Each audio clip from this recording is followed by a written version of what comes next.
नमस्कार, मैं अतहर अली, हमारे साथ कैमरामैन मिस्टर संदीप करवाली।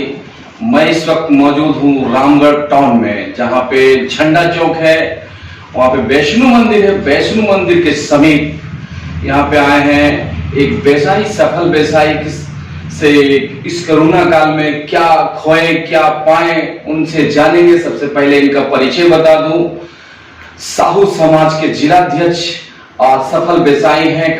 काफी लोगों के दिलों में इनका जगह रहता है, क्योंकि हमेशा गरीबी और जरूरतमंदों को हमेशा अपने माध्यम से, अपने सहयोग से उन लोगों को मदद करते हैं। हम इन्हीं के जवानी जानेंगे कि इस कोरोना काल में सर आप लोगों को कैसा असर रहा, क्योंकि पूरा झारखंड क्या पूरा भारत त्राहिमाम कर रहा था। तो आप लोग सफल व्यवसायी हैं, तो आप लोग का कैसा रहा? सबसे पहले आप अपना नाम और परिचय दें सर।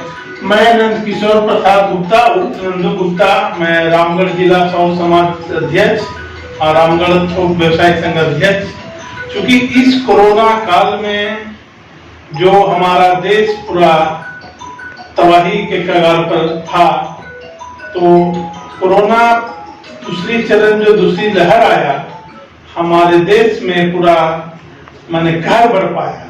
तो आप लोग का जो व्यवसाय है उसमें कितना खासा असर पड़ा था? व्यवसाय पूरी तरह से हम लोग को पूरा प्रभावित था। हम लोग इस व्यवसाय नहीं किए, अपनी जान बचाने में हम लोग पूरा ध्यान दिए कि हमारे कैसे भाई बंधु परिवार सब गांव के लोग, शहर के लोग, कैसे हमारे देश के लोग सुरक्षित रहें।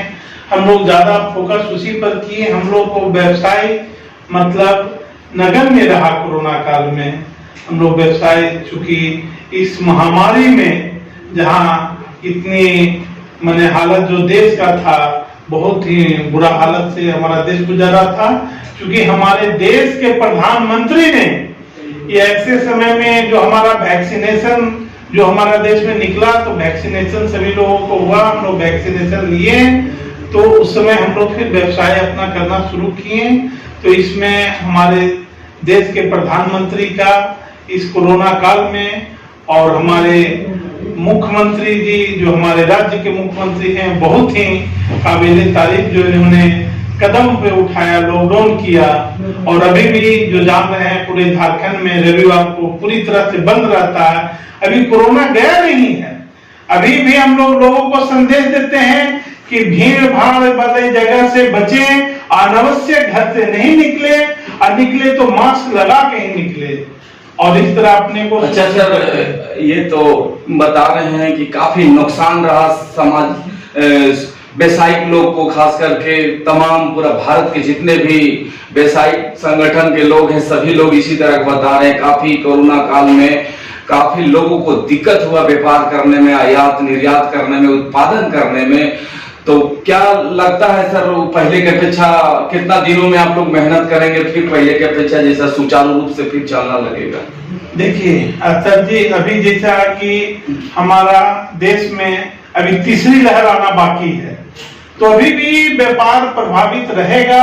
हम लोग तीसरी लहर को किस तरह जैसे घर में बच्चों पर प्रभावित नहीं हो, इस पर ज्यादा हम लोग बच्चों को कैसे सुरक्षित हो, उसका वैक्सीनेशन निकल जाए, तो हम लोग सारे छोटे बच्चों को घर में वैक्सीनेशन लगाएं।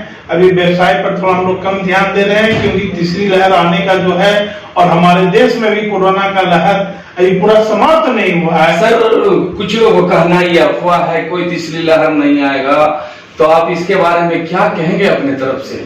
नहीं, जो ऐसा कर रहे हैं कि तीसरी लहर नहीं आएगा, वो गलत कर रहे हैं। अभी भी आंकड़ा देख लीजिए, दिन प्रतिदिन कुछ न कुछ बढ़ोतरी हो रहा है।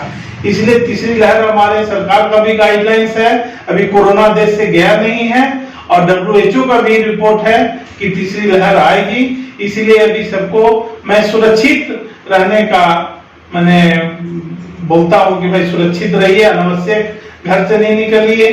जैसा कि अभी देखिए, भीड़ भाड़ वाला जगह से अभी एकदम बचना है, और कहीं भी भीड़ भाड़ जगह में अगर जरूरी है तो जाइए, मास्क लगा के जाइए। ये बता रहे हैं जो सफल व्यवसायी हैं खास करके, और साथ ही साथ साहू समाज के जिलाध्यक्ष अच्छा खासा संदेश दे रहे हैं कि लोगों को अपील और निवेदन कर रहे हैं कि बाहर भीड़ भाड़ की जगह पर ना निकले, क्योंकि अभी कोरोना खत्म नहीं हुआ, उससे लड़ना है, मात देना है और भारत से कोरोना को भगाना है। इसीलिए अपील भी कर रहे हैं। क्या वैक्सीनेशन सर सुई लेने में लोग अफवाह फैलाए हैं या सच है कि सुई लगाएगा यानी टीका लगाएंगे तो लोग मर जाएंगे? इसके बारे में आप क्या कहेंगे, लगाना चाहिए कि नहीं लगाना चाहिए सर? देखिए अतर जी, वैक्सीनेशन लगा करके आप पूरी तरह से सुरक्षित हैं। अगर वैक्सीनेशन दोनों डोज आप ले चुके हैं और आप अगर कोरोना हो भी जाता है तो अब नुकसान आपको नहीं होगा, वो आपको जाएगा हल्का फुल्का क्षति करके जाएगा। इसलिए वैक्सीनेशन पूरी तरह से 100% मैं मानता हूं। मैं भी दोनों डोज ले चुका हूं और वैक्सीनेशन ही एक कोरोना से बचाव का समझिए कि रास्ता है। इसलिए सभी लोगों से हम लोग भी समाज में भी अपील करते हैं, सभी लोगों को बोलते हैं कि वैक्सीनेशन जरूर करवाएं और इसका दूसरा कोरोना से बचने का कोई रास्ता नहीं है।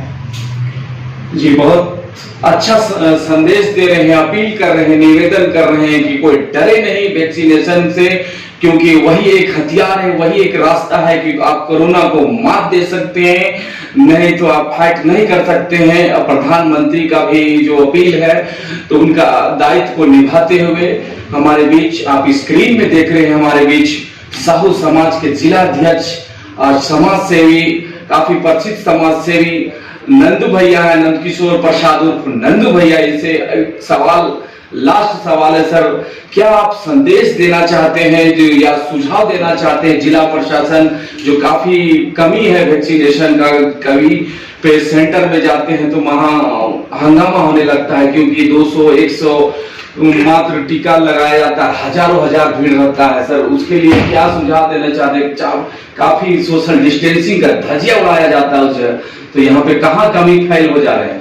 क्या है, वैक्सीनेशन लेके कुछ लोगों में पहले जो असमंजस की स्थिति थी, पहले लोग ले कि नहीं ले, चूंकि हमारे देखिए देश के प्रधानमंत्री ने वैक्सीनेशन लिया, राष्ट्रपति ने लिया, मुख्यमंत्री ने लिया, सभी अच्छे अच्छे जो ऊंचे पद पर बैठे हुए हैं वैक्सीनेशन करवाया, तो लोगों में पहले जो असमंजस की स्थिति थी अब लोग जागरूक हो गए हैं कि नहीं, बार बार जो हमारे देश के प्रधानमंत्री और सभी प्रशासन के आदमियों से बोला जा रहा है कि नहीं वैक्सीनेशन लीजिए, तो वैक्सीनेशन लेने से ही आप सुरक्षित रहेंगे। इसलिए लोग अब जागरूक हो गए हैं। अब हर प्रत्येक घर में, प्रत्येक गांव में सभी लोग अब 18+ से जो वैक्सीनेशन हो रहा है, इसीलिए भीड़ ज्यादा बढ़ रहा है। पहले लोग डर रहे थे, अब निर्भीक होकर लोग वैक्सीनेशन करवा रहे हैं। इसीलिए वैक्सीनेशन ही एक कोरोना से बचाव का रास्ता है। जी सर, एक लास्ट सवाल सर, क्या आप व्यवसायिक वर्ग तो हैं, लेकिन इन लोग के लिए आप क्या सुझाव, सजेशन दे सकते हैं जो अभी कोरोना काल में बिना गाइडलाइंस के लोग दुकान वगैरह खोलते हैं, आप उसी वर्ग का आते हैं, व्यवसायिक वर्ग से, उनके लिए क्या सुझाव अपने तरफ से आपका? चूंकि अतर जी मैं रामगढ़ चैम्बर ऑफ कॉमर्स से भी जुड़ा हुआ हूं, तो हम लोग शहर के सभी व्यवसायी दुकानों में जाकर के बोला कि भैया आप लोग बाहर में बोर्ड लगा के रखें, नो मास्क नो एंट्री। अगर जो कोई मास्क लगा के दुकान में नहीं आता है उसको कोई भी सामान नहीं दे और उसको दुकान में घुसने नहीं दे। उनसे निवेदन करें कि भैया मास्क लगा के अंदर आइए और मास्क लगा के रोड में घूमिए।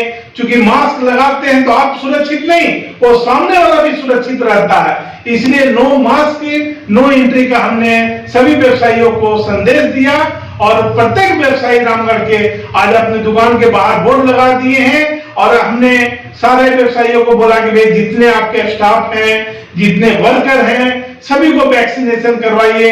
हम लोग रामगढ़ चैम्बर ऑफ कॉमर्स और बाजार समिति में भी सेंटर लगवाया, वहां भी व्यवसायियों को, काम करने मजदूरों को, सभी को वैक्सीनेशन करवाया और नो मास्क नो एंट्री का हमने बोर्ड लगवाया, जो अभी कायम है, अभी व्यवसायी सब मान रहे हैं इसको। जी, आप सुन रहे हैं जो हमारे चैनल में जुड़े हैं, आप उनका पुनः फिर से परिचय बता दूं, ये नंदकिशोर प्रसाद उर्फ नंदू भैया हैं। इनको समय देने के लिए V24 भारत न्यूज इनका खैर मकदम करती है, स्वागत करती है, वेलकम करती है। सर, आप समय देने के लिए शुक्रिया।